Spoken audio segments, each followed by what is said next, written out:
Very good morning, my dear students. Welcome back. We have been doing the chapter Simple Machines and we have completed till mechanical advantage of simple machines or levers specifically. Today we will be discussing about another type of simple machine, that is an inclined plane. Now what is an inclined plane? An inclined plane is a flat surface. It is a flat surface which is placed at an angle to a height. Understood? So, the inclined plane is a flat surface which is placed at an angle or which is placed inclined to the surface and supported to a height, right? This angle is called the angle of inclination. Now, inclined planes are usually used to lift heavy objects up to a height. Now, just consider lifting any heavy object straight up. Any object which has mass has weight that acts downwards. The earth pulls that object towards itself due to gravity. And when we try to lift that object up, we need to apply force to overcome that force of gravity. Someone is pulling down, that is earth. We are applying force to overcome that gravity.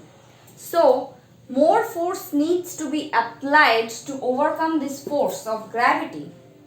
However, the force that is applied directly to overcome gravity can be lessened by using an inclined plane. The heavy object may be pushed up to this particular height with less force or effort compared to the amount of force or effort needed to apply when the same object has to be pulled vertically up. So, inclined planes work as force multipliers because the same resistive force may be overcome by less effort. Clear? So, inclined planes, examples of inclined planes may be those wooden planks which are placed. If you must have seen loading a truck with sacks of rice or any other heavy object using an inclined plane.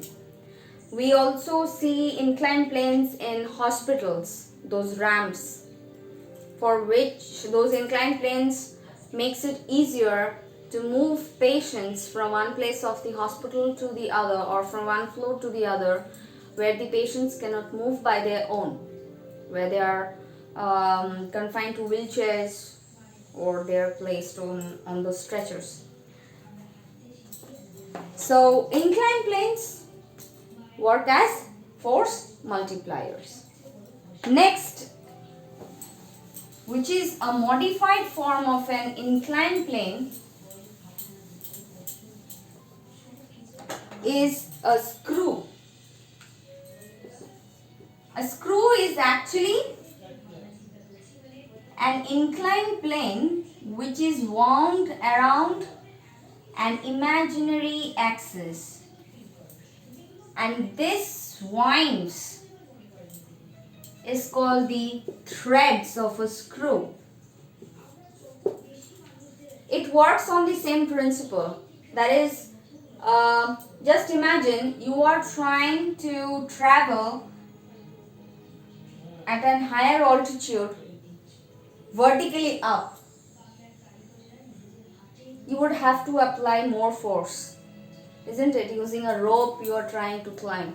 But suppose you have a winding road it becomes easier to reach from this place to this place using the winding road, though it takes a longer path, but it feels easier and it feels that you are applying less effort to reach from this place to this place instead of going all the way vertically up. Understood? So a screw is actually an inclined plane wound around an imaginary axis, and this winds or this spirals is called the threads. Now this screw, it seems as if it is acting on a rotating basis,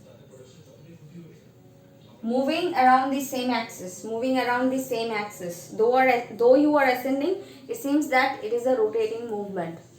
Now this screw is used to hold things together, we have seen, because with each turn it covers a greater surface and that helps to hold things together.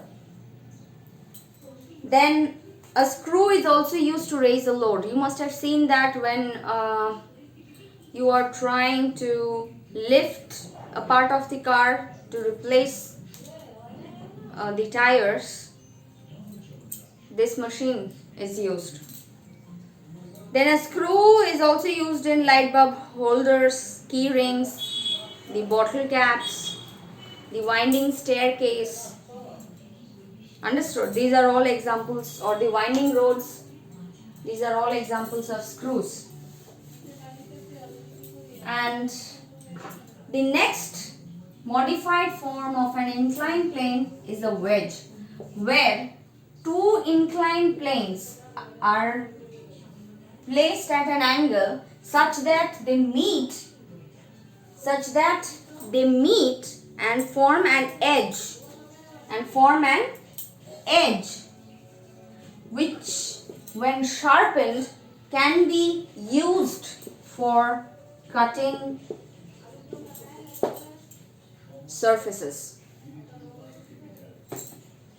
If you look at knives, axes, blades, you will see that the cutting edge is like a sloping edge. That means there is an inclined plane, two inclined planes that joins at an angle. That is why we say inclined planes.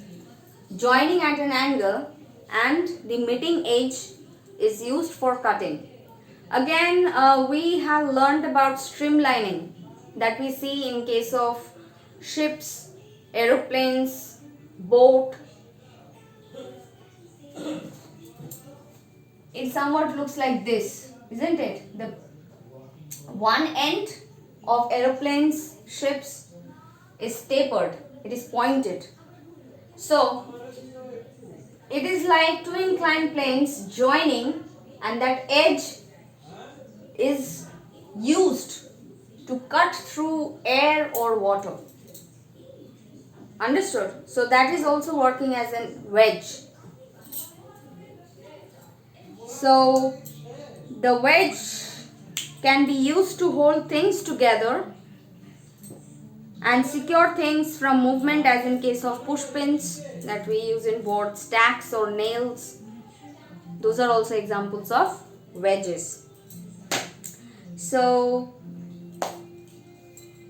our front teeth, incisors, and even our canines, they also work as wedges. You must have learned by now that carnivorous animals have sharp canines so that they can pierce those canines. They work as wedges that pierces through the raw flesh, and the incisors, the sharp incisors, helps in tearing the flesh. Understood? That we see in case of carnivorous animals. Then the bow, or the front of the boat or aeroplane, knives, axes, forks, nails, those are all examples of wedges. So this will be all for today's class. Go through the lessons, taught again and again, and also keep yourselves revised and prepared with the lessons that have been taught earlier as well. We'll be learning or discussing about two more types of simple machines in the next class, and with that we'll be ending with the ongoing chapter. So thank you children for attending the video session, and let us meet again in the next video. And also now the new format, that is a new platform, Google Meet, will be able to meet once again virtually. Thank you, and I hope we will all enjoy the class through the Google Meet. Thank you children for attending the class.